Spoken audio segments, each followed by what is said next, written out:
তেখেতৰ যিটো hunger strike আছিল, তেখেতৰ যিটো আমৰণ অনশন আছিল, সেই অনশন ভাঙিছিল প্ৰয়াত প্ৰধানমন্ত্ৰী ইন্দিৰা গান্ধীয়ে। তেখেতে বাধ্য হৈছিল সোনম ৱাংচুকৰ পিতৃ সোনম ৱাংখেৱালৰ ওচৰলৈ যাবলৈ। সেই সময়ৰ প্ৰধানমন্ত্ৰী ইন্দিৰা গান্ধীয়ে দিল্লীৰ পৰা লাডাখলৈ উৰা মাৰিছিল হেলিকপ্টাৰত। ভাৰতৰ বিভিন্ন অঞ্চলৰ ইউটিউবাৰ, ছ'চিয়েল মিডিয়া ইনফ্লুৱেঞ্চাৰে সোনম ৱাংচুকৰ ছাপোৰ্টত সামাজিক মাধ্যমত ভিডিঅ' বনাই আছে। আৰু সেই ধাৰা থমকি নৰল অসমৰ ক্ষেত্ৰতো।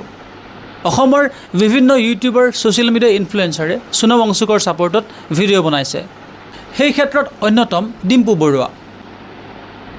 আৰু এতিয়া এচাম মানুহে সেই মানুহবোৰক, যিবোৰে ভিডিঅ' বনাইছে, সেই মানুহবোৰক কিছুমান দেশবিৰোধী মানুহৰ পৰা পইচা খাই ভিডিঅ' বনোৱা বুলি সামাজিক মাধ্যমত প্ৰচাৰ কৰিছে। আচলতে এইটো সঁচানে বাৰু? মানুহৰ সমস্যাৰ বিষয়ে যেতিয়া মানুহে মাত মাতে, সেই ক্ষেত্ৰত মানুহক পইচা দিব নালাগে।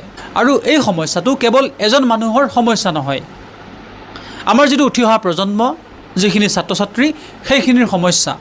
আৰু আমাৰ যি দেশৰ ভৱিষ্যত, যিটো উঠি অহা প্ৰজন্ম, সেইখিনি ছাত্ৰ ছাত্ৰীৰ সমস্যাক লৈ যদি মানুহে মাত মাতিলে মানুহ দেশবিৰোধী হৈ যায়, তাতকৈ দুখৰ বিষয় আৰু একোৱেই নাথাকিব। এই ভিডিঅ'টো বনোৱাৰ কাৰণে আজি হয়তো মোক বহুতে দেশবিৰোধী সজাব। যিজন সোনম ৱাংচুকে বৰ্তমান দিল্লীৰ যন্তৰ মন্তৰত প্ৰতিবাদী কাৰ্যসূচী গ্ৰহণ কৰিছে, হাংগাৰ ষ্ট্ৰাইক, আমৰণ অনশন, সেই যিটো প্ৰতিবাদী কাৰ্যসূচী, সেই কাৰ্যসূচী এটা সময়ত সোনম ৱাংচুকৰ পিতৃ সোনম ৱাংখেৱালেও কৰিছিল। লাডাখৰ যিখিনি মানুহ, সেই মানুহখিনিক ST মৰ্যাদা দিবৰ কাৰণে সোনম ৱাংচুকৰ পিতৃ সোনম ৱাংখেৱালেও এটা সময়ত এনেদৰে প্ৰতিবাদী কাৰ্যসূচী গ্ৰহণ কৰিছিল। আৰু তেখেতৰ সেই প্ৰতিবাদীৰ ফলত আজি লাডাখৰ মানুহখিনিয়ে ST মৰ্যাদা পাইছে। তেখেতৰ যিটো হাংগাৰ ষ্ট্ৰাইক আছিল, তেখেতৰ যিটো আমৰণ অনশন আছিল, সেই অনশন ভাঙিছিল প্ৰয়াত প্ৰধানমন্ত্ৰী ইন্দিৰা গান্ধীয়ে। তেখেতে বাধ্য হৈছিল সোনম ৱাংচুকৰ পিতৃ সোনম ৱাংখেৱালৰ ওচৰলৈ যাবলৈ। সেই সময়ৰ প্ৰধানমন্ত্ৰী ইন্দিৰা গান্ধীয়ে দিল্লীৰ পৰা লাডাখলৈ উৰা মাৰিছিল হেলিকপ্টাৰত। প্ৰধানমন্ত্ৰীয়ে নিজেই গৈ তেখেতক কথা দিছিল আৰু তেখেতৰ কথামতে আজি লাডাখৰ মানুহখিনি ST। সোনম ৱাংগেলৰ যিটো তেজৰ ধাৰা, সোনম ৱাংগেলৰ যি তেজ, সেই তেজৰ ধাৰা সোনম ৱাংচুকৰ দেহতো ৰন্ধে ৰন্ধে বিয়পি আছে। আৰু সেইকাৰণে হয়তো আজি সোনম ৱাংচুকে দেশৰ ছাত্ৰ ছাত্ৰীৰ কাৰণে এনেদৰে নিজৰ জীৱনক তুচ্ছ কৰি হাংগাৰ ষ্ট্ৰাইক অব্যাহত ৰাখিছে। এতিয়া সেই সোনম ৱাংচুকক ছাপোৰ্ট কৰিব এৰি এচাম মানুহে ছাপোৰ্ট কৰা মানুহখিনিক দেশদ্ৰোহী সজাইছে।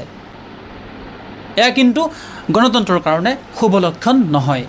আপুনি BJP কৰে, আপুনি কংগ্ৰেছী কৰে, সেইটো বিষয় নহয়।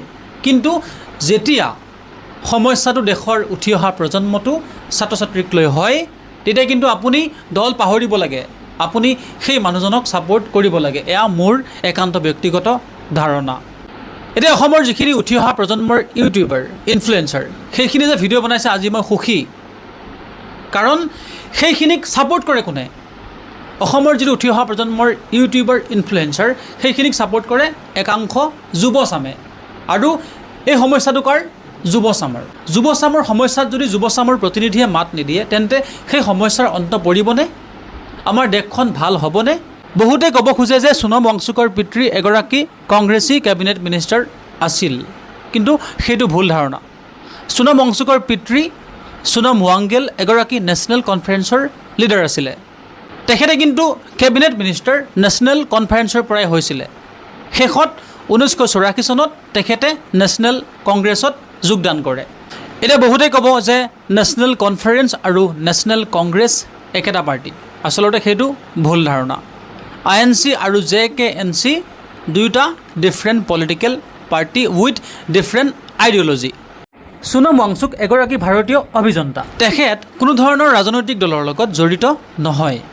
ভাৰতীয় জনতা পাৰ্টিক বাদ দি ভাৰতৰ যিমানবোৰ দল আছে, গোটেইবোৰে সোনম ৱাংচুকক ছাপোৰ্ট কৰিছে।